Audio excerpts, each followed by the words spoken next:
பார்க்கக்கூடிய காரியம், எல்லாருக்கும் ஒரு கேள்வி இருக்கும். கிறிஸ்தவங்க தப்பு பண்ணலாமா? கிறிஸ்தவங்க தப்பு செஞ்சா பரலோகத்துக்குள்ள போக முடியாதுன்னு வேதம் சொல்லுது. ஆனா தவறு செய்யாதவங்க யாருமே இல்லைங்க. இல்ல, பூமியில் இருக்கிற கிறிஸ்தவர்களானாலும் யாரா இருந்தாலும் அவர்கள் தவறு செய்யாம வாழ்றதில்லை. அப்போ தேவன் நம்மை மன்னிப்பாரா, திரும்ப புதுப்பிப்பாரான்னு கேட்டீங்கன்னா, சங்கீத புஸ்தகம் 30ஆம் அதிகாரம் 5வது வசனத்துல சொல்லப்பட்டிருக்கிறது, அவருடைய கோபம் ஒரு நிமிஷம், அவருடைய தயவோ நீடிய வாழ்வு, சாயங்காலத்திலே அழுகை தங்கும், விடிய காலத்திலே களிப்பு உண்டாகும்னு சொல்லப்பட்டிருக்கு.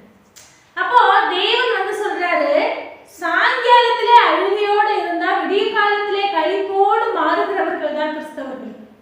அழுகையோடும் கண்ணீரோடும் நம்ம பாவங்களை அறிக்கை செய்து விட்டு விடுகிறவர்களா இருந்தால், பாவம் செய்யாதவங்க யாருமே இல்லை.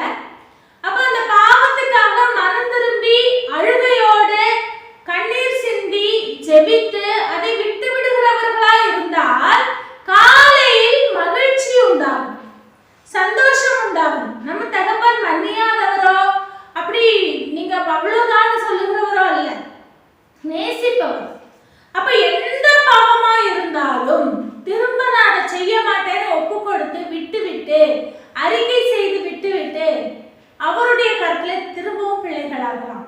ஏன்னா பூமி பாத்தீங்கன்னா பிசாசுகளால் நிறைந்திருக்கிறது. நமக்கு பல விதமான தவறுகளையும் கற்றுக் கொடுக்கிற ஸ்தலமா இருக்கிறது, பலவீனப்படுத்துகிற ஸ்தலமா இருக்கிறது. அப்போ அந்த பலவீனங்களிலே நம்ம பலத்தை சுதந்திரித்துக் கொள்ள தேவனுடைய ஆவியை நாம் பெற்றுக்கொண்டவர்களா இருக்கணும், சந்தோஷமானவர்களா இருக்கணும். ஆண்டவர் மேல விசுவாசம் உள்ளவர்களா இருந்தால் பரலோகத்தை இழந்து போக மாட்டோம். இந்த அற்புதமான காரியத்தை மனசுல வச்சுக்கலாம். கர்த்தர் மேல் நம்பிக்கையா இருப்போம். கர்த்தர் நம்ம காரியங்களை வாய்க்க செய்வார்.